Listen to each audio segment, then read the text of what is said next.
记录一下，昨天跟朋友聊天呢，我在坐他的车，我们是开车去一个地方去吃午餐然后他就说我是他认识之中的人之中最会感恩的人。我说诶，然后我第一个反应是我第一句也是感恩，已经变成我的习惯了。然后我在想，大概1秒钟我就说，我就这样子跟他说，我说没有办法不感恩我是一个超级幸运的人，然后觉得老天爷对我那么好，如果我还敢抱怨就麻煩啦。所以我其實真的很多年，其實就幾乎沒有抱怨這個習慣。咁就係細個可能有啦，我其實都唔係好記得，因為我冇乜抱怨嘅情緒嘅。誒、即係譬如有啲唔好嘅事，所謂唔好嘅事其實都係啲經驗力啫，係咁發生咗，咁你發生咗發生啦，咁你唔處理佢咯，係嘛？咁就譬如有啲係做錯咗嘅，以為做咗，因為人長大咗，你又知道咧，好多時候係嗰啲叫做咩塞翁失馬啊嘛。你有陣時以為錯，其實最後尾可能啱啊。其實最後尾都係一個過程嚟嘅啫，其實個結局大家一樣嘅啫嘛。咁我頭先就點解我想拍？因為其實之前都有拍過一段片係講塞翁失馬焉知非福呢啲係人生嘅一個係你真係細個讀書你會聽咁，但係你最後尾去到你有啲經歷咧，你個體驗又係唔同咯。咁其實最後尾我而家覺得係一啲習慣嚟嘅，好多時候都係一啲習慣，譬如係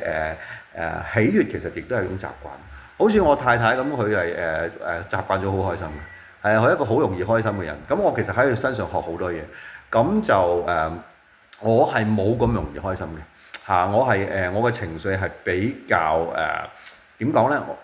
我就是一個比較容易不開心的人，因為其實我都會非常容易想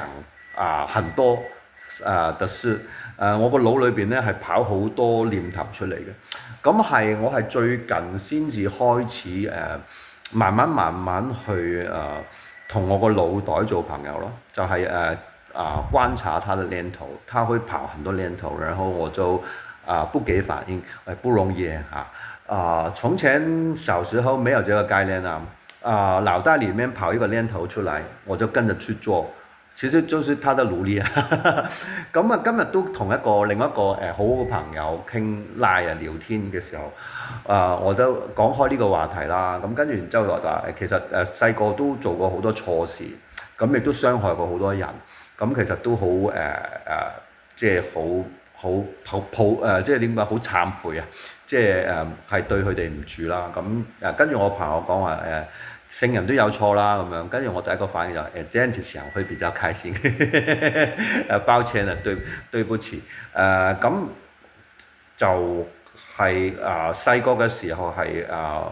不懂事咯，唔好話細個啦，其實去到20-30歲嘅時候，都好多時候都會因為一啲衝動講錯一啲説話，因為我記得曾經聽過一句説話叫做咩利刀傷人恨二合咁上下啦即係如果你用把刀去插一個人咁，佢可能個傷都會最後尾都好翻。咁但係説話什麼就恨難平咁上下啦，就係如果譬如你講一啲説話咧，係傷害咗人哋，喺個心嗰度咧就一個好長遠咯。咁我最記得其中一句説話，我嗰陣時咧就有一次我傷咗一個朋友嘅心，就係嗰個一個女仔嚟嘅。咁我哋係去露營嘅時候咧，就結識呢個女仔，咁做咗朋友。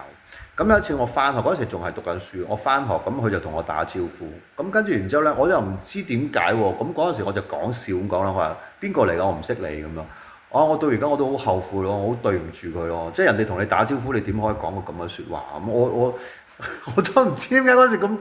就是一個白痴，就是會講，就是543那個時候是應該是